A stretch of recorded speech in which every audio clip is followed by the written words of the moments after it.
What is up, everyone? We got another bonus episode for you here today. Today, we're going to be talking about Philadelphia Sports Championships and the rings that kind of correspond with them, or actually do correspond with them, not kind of. We're going to start with the 76ers. My dad here is going to be showing the rings closer, and it'll just be better if you guys can see the rings. So, we're going to start here with the 76ers, the 1967 champions. They were 68-13. They beat the Cincinnati Royals, Boston Celtics, and San Francisco Warriors to capture their title in the playoffs. They won on April 24th, 1967, with a 125-122 victory over the San Francisco Warriors on the road. Now, the Warriors were actually in Philadelphia before that. We'll talk about them a little later. Next up here, we have the 1983 champions. Now, they were 65-17 and they were one game away from sweeping their way throughout the entire playoffs. They beat Moses Malone, fo. Ended up being fo. Okay, well, it was the Knicks, Bucks, and Lakers who they beat. They won on May 31st, 1983 with a 115-108 victory over LA on the road. Swept them. Swept the Lakers at their peak. Moses Malone was the MVP, and Dr. J finally won his NBA title. Doctor finally gets his trophy. Had 2 ABA trophies. Sixers lost 3 finals appearances with the Doctor before that. You wrote 77, 80, and 82. I think he had 3 ABA rings. No, those are the years the Sixers lost. Oh. 77, 80, and 82. Okay, well, that's even more depressing. The Sixers have also lost in 1977, 1980, 1982, and 2001. They lost to 2001, or in 2001 to the Lakers. Next up here, we have the Flyers. The Flyers have 2 championships. A little bit disappointing. I think they should have more, but in 1974, they went 50, 16, and 12. They captured 112 points. They beat the Atlanta Flames, the New York Rangers in 7 games, and then the Bruins 4-2 to capture the championship. They won it on May 19th, 1974 with a 1-0 victory over Boston at home in the Spectrum.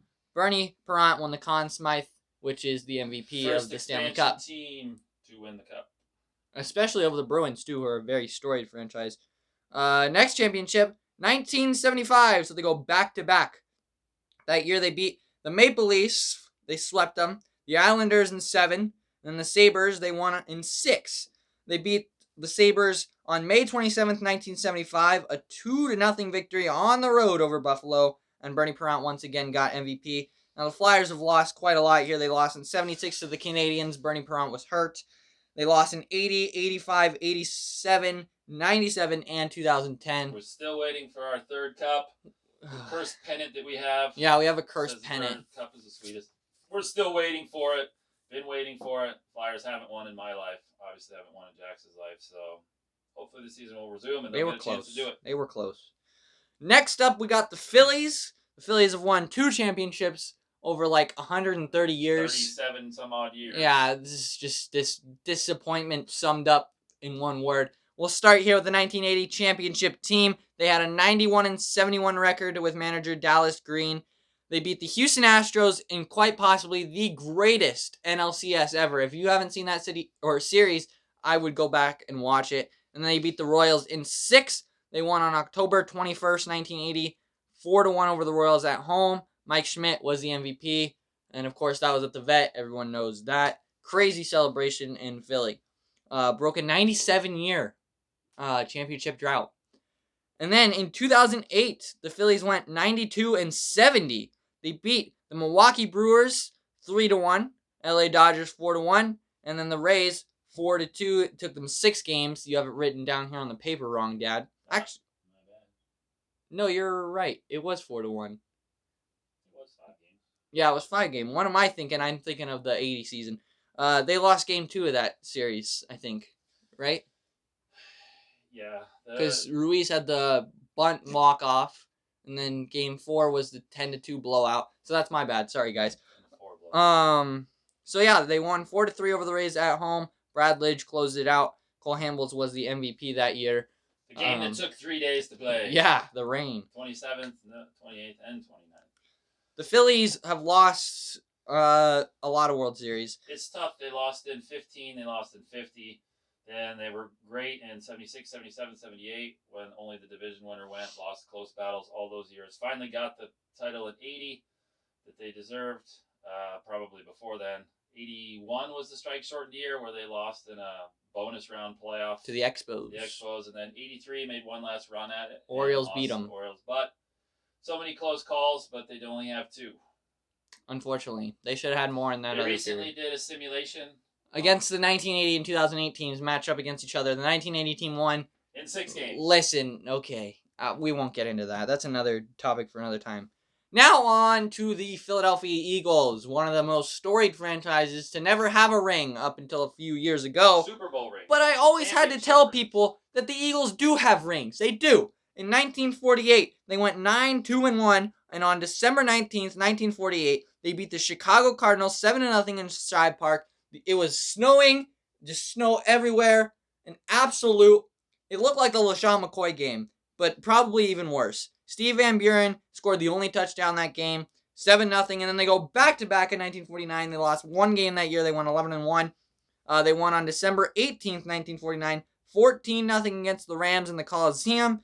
There was a 31-yard touchdown pass and a 2-yard block punt that helped them capture the win that year. The ring is really awesome. And yeah, now fast forward about 11 years.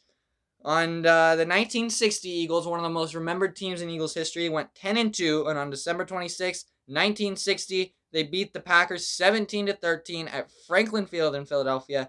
Vince Lombardi's only playoff loss. So that's pretty impressive. And then we'll wait as he gets the best ring here. The 2017 Philadelphia Eagles, led by Nick Foles, went 13-3. Well, they weren't led by Nick Foles until Wentz went down in the Rams game. They beat Atlanta 15-11. If Julio Jones caught the ball, who knows where we'd be right now. Minnesota 38-7. The Patrick Robinson interception was pretty awesome. And then the New England Patriots, the cheaters of the world, 41-33. That was on February 4th, 2018. Nick Foles was the MVP, greatest backup quarterback in NFL history. Here's a little contrast in the rings from 48 to 2017. A little bit more bling. Yeah, basically the same. Yeah. The Eagles lost the 1980 Super Bowl, the 2004 Super Bowl, and they also lost in 1947 to the Chicago Cardinals. As you can tell, I've said 1980 a lot. All 4 major sports teams were in the championship that year, and only one of them won. Disappointing, huh? Now we'll go on to Villanova. We're moving on to Villanova, and we're counting Villanova amongst our rings. Yeah, we have the Villanova rings. Giving us 13 rings. Yes. The 1985 Villanova Wildcats went 25-10. They were the number 8 seed in the NCAA tournament that year. They defeated Dayton, Michigan, Maryland, North Carolina, and Memphis and then finally they beat Georgetown on April 1st, 1985, 66-64.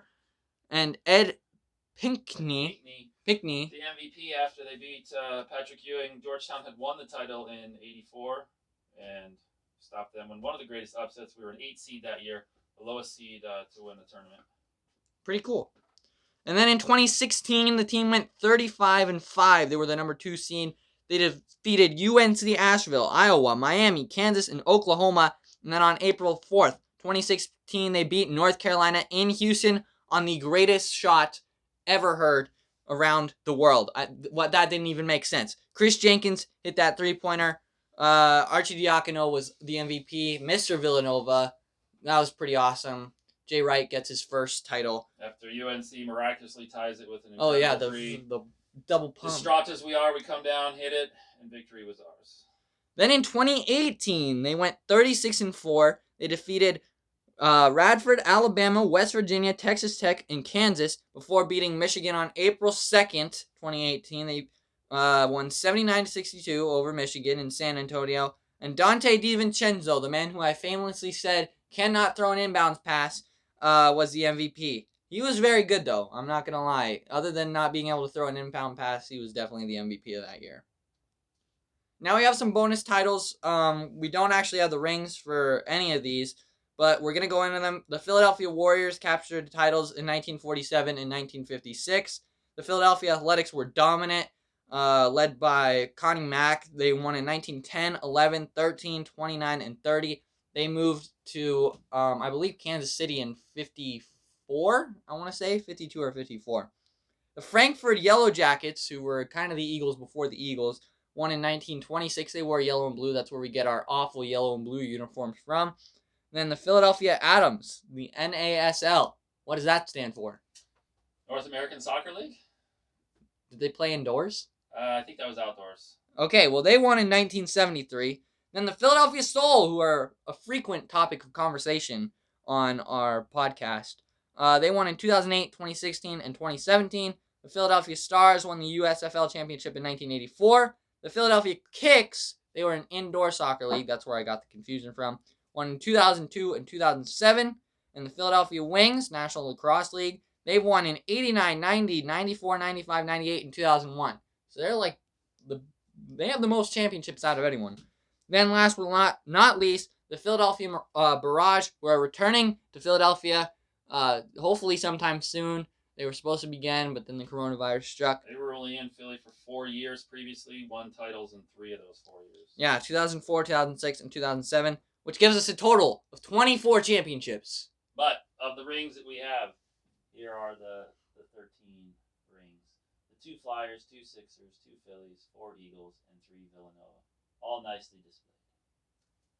3 Sixers. Anyways, that's going to do it for this video. Anything else Here's to say? to hopefully me purchasing a lot more inexpensive rings.